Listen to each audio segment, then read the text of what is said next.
Aún recuerdo cuando empezaba la feria, no la buscaba, pero cuando le echas ganas más te ayuda Dios.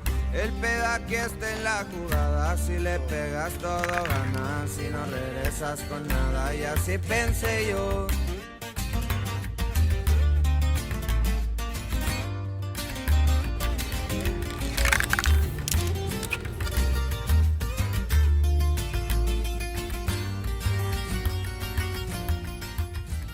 In the beginning, it was pure fun. I used to skate everywhere, and with that came graffiti. I used to go visit other friends, and along the way, I would leave my mark.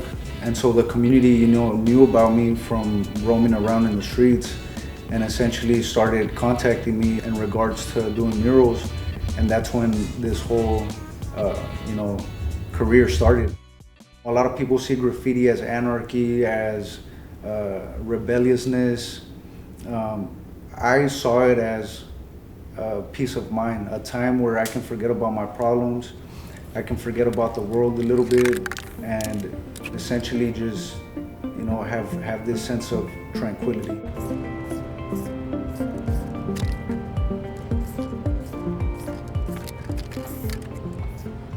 One of the reasons why, it's a little bit dark in here, it might sound cliche and corny, but unfortunately, with the graffiti lifestyle comes consequences. There's gonna be people that don't coincide with what you're doing, and so I've unfortunately made a few haters along the way. I have my past where I made mistakes in life. I didn't go to prison, I was just incarcerated in county jail. It's depressing in there. One of the most important lessons I learned is in a very secluded, small space with limited options, a person can get creative. While I was incarcerated, that's when I was drawing the most. A lot of my commissary was paper and color pencils. Other inmates were paying me to draw their girlfriend's names or like their mom's names.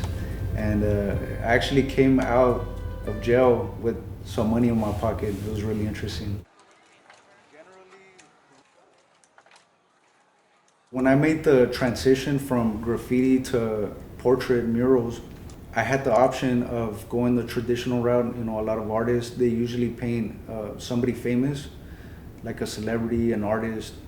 And, I just thought I wanted to be a little bit different. And I thought to myself, why not represent my community in a different way? So this mural represents our elders and the idea of coming to this country to seek progression for themselves and for their family. The lady on the left, she's actually my grandmother. She came to the city of Santa Ana 33 years ago. And the gentleman on the right, his name is Max. He's a local street vendor in the Henninger Park community. And he's been serving his community for about 22 years. Alex was my student at Lauren Grissett Academy. I just think it's really amazing to go from sitting in the classroom, drawing in your black book, and sometimes getting in trouble for it by other people at school, to now you're admired by our city, and the community just appreciates his work so much because they know that he takes specific members that sometimes are not really seen as super important people. He kind of sees them and elevates them in a way that hasn't been before. It's been nothing but love and positive feedback. And it's really interesting because, again, the same people that had this negative outlook of graffiti, they see the work that I'm doing now, and it's a total different reaction.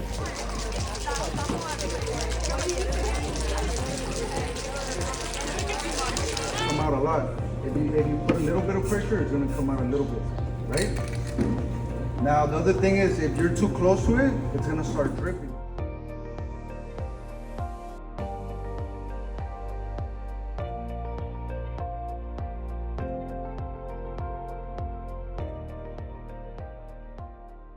It's an introduction to using spray paint as a medium for art, for murals in particular, and I am essentially a coordinator and also a mentor to the youth here in the city of Santa Ana, where I can give them a different perspective about using spray paint as a medium to art. Back when I was a teenager, spray painting was very frowned upon. It had a negative stigma to it. If you were associated with spray painting, you were a troublemaker. And I want to give a different perspective now that spray painting is my full-time career. Oh yeah, it does. That is so cool. I have a son of my own, a 6-year-old, and he's my best pal. And I think it's a genuine feeling to be working with kids, especially if they're around my son's age. And then whenever I work with kids that are a little bit older, like high school kids, all I do is I put myself, in their perspective, because I remember how it was growing up in a tough environment. So I feel like I connect with them in that sense.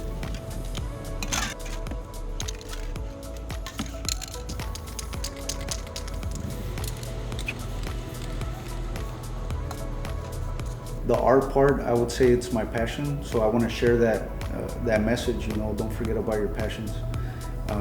There's always a few students that I notice that they have a passion for drawing, and I individually speak to them and I tell them, encourage them to keep going, because I can see it, Art is literally everywhere. That's what I tell students. But on another level, art is so helpful to help nurture our soul, because we rarely in our society take the time to just sit still and enjoy something that is calming and relaxing. It's the self-care we all need.